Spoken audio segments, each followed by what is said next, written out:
Good to be with you, especially after a win last week. Conference opponent, division opponent at home. That place was rocking and played well. Good to be part of the victory. Complimentary football. Got the return game going there with a 40-yard kickoff return and then the long return by Marvin there. So just waiting for more pitches to hit. So got the Chargers coming in here. Good group, good special teams unit. So we're ready for the challenge. With that, questions?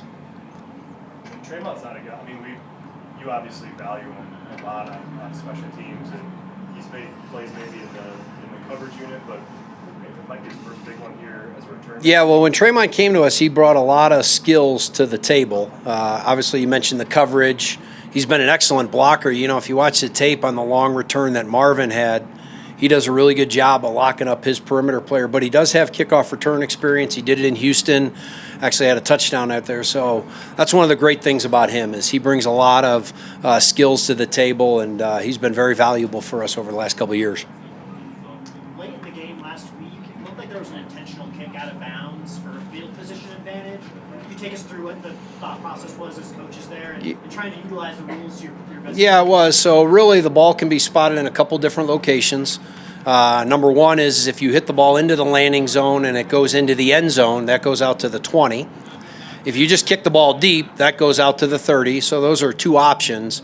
And then the middle option there is just to kick the ball out of bounds because it goes 25 yards from the spot of the kick, which is the 25-yard line. So as we thought through that process, that option made the most sense to us. So just kick it out of bounds. You don't risk any type of return. Ball gets out to the 25, so you gain those extra yards in the field position game.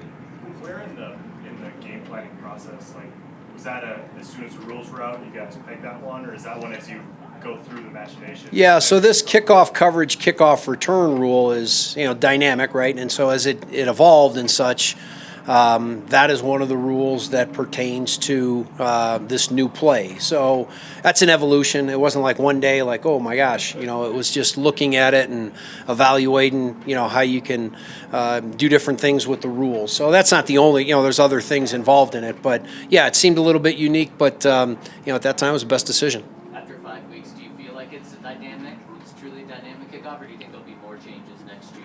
There might be. I think that you're getting that spot, and what do I mean by that? From the information that I've gotten is it's a safer play, and you are getting more returns than you had last year. I don't think you were ever going to have this explosion of returns where the return rate was going to get to 75-80%. I don't think that was going to happen, but there has been an uptick, and I would suggest to you as the weather turns here as we get later in November and December, I think you're going to have more return opportunities.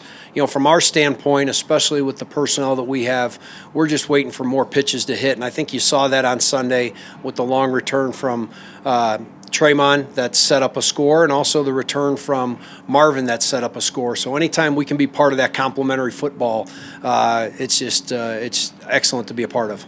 Time for two more. How is it having JL Skinner back after he missed a few games earlier this season? Yeah, JL's another weapon for us. So good is it's really good to have him back. He's a dynamic player, a player that's evolving into the special teams roles, whether it's covering. He had a nice tackle on one of the Raiders' returns there on Sunday, or in his blocking role. So he's an integral part of what we're doing.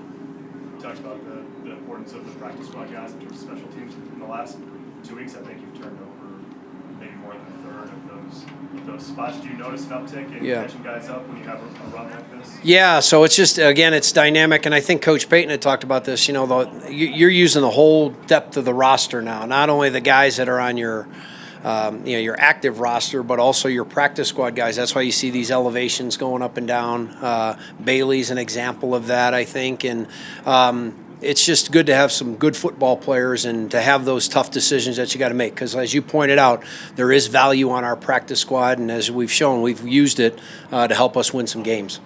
Thank you, Coach. Okay, guys.